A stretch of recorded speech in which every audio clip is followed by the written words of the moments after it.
Hi, my name is Zach McKinley, and I will be doing the servant leadership. Servant leaders go beyond their own self-interest and focus on opportunities to help followers grow and develop.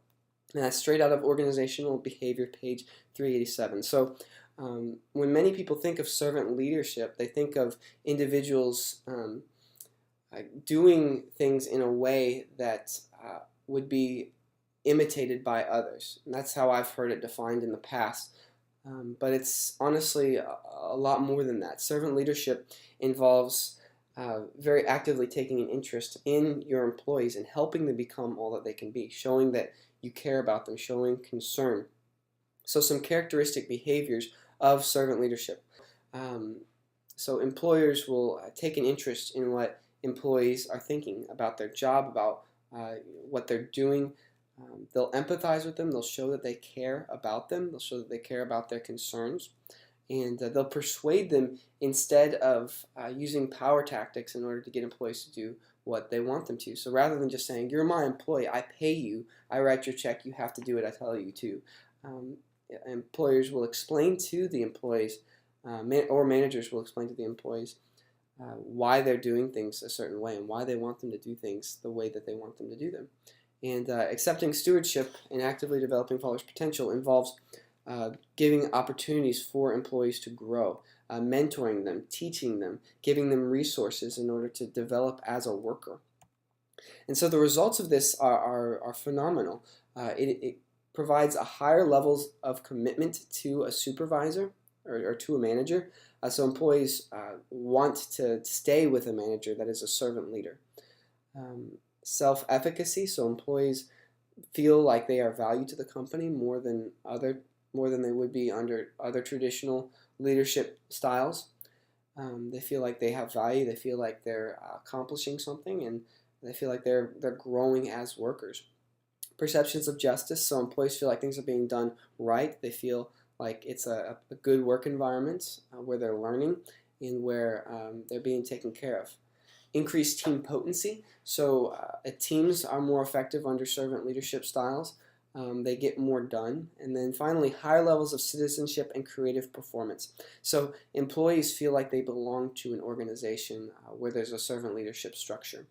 They feel taken care of, they feel respected, and that ultimately leads to much greater performance in the long run. Who it impacts? It impacts U.S. workers because many U.S. workers don't necessarily understand the servant leadership theory. They might say that they do, but in all honesty, if you were to ask someone on the street to depict what leadership is, they would draw somebody at the front of the picture, pointing out at other people, telling them what to do.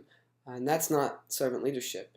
If you were to ask an East Asian worker what leadership is, they would draw a picture of someone in the back of the room helping different employees figure things out. And that, in essence, is servant leadership. It's definitely a leadership style that goes from the back of the room and helps individuals do what they need to do, rather than commanding from the front and saying, do it or leave. Managers who desire commitment and trust are also impacted by servant leadership because if they desire those things, they should absolutely engage in servant leadership if they're going to get a trust from their subordinates and long-term commitment, which will ultimately reduce turnover and increase profitability of the company in the long run. So why it's important? Servant leaders are generally the more likable and appealing managers, and a culture of servant leadership is a culture of respect and trust. So if you're an employee looking for a good working environment, one with a servant leadership strategy would definitely be one to look for. Servant leadership is an effective way to lead a team into more long-term production. So if you're a manager looking to get long-term production for your organization, servant leadership is a great strategy because you're going to get people to trust you, you're going to get people to stay in the organization, and you're ultimately going to increase the organizational effectiveness in the bottom line in the long run. So the application, if you want to be a servant leader, listen to employees' needs and help address those needs. Persuade instead of using power tactics. Don't just tell people to do it with no explanation. Show care, concern, empathy, and encouragement for employees. Show them that you really are concerned with their well-being and with their development. Steward employees' potential and train and educate to develop employees' potential. So help them become all that they can be as employees. Teach them, mentor them, guide them, lead them. And ultimately, that will increase the bottom line of the company. Maybe not in the short term, but definitely in the long run. Hey Zach, how's it going? It's good, Devin.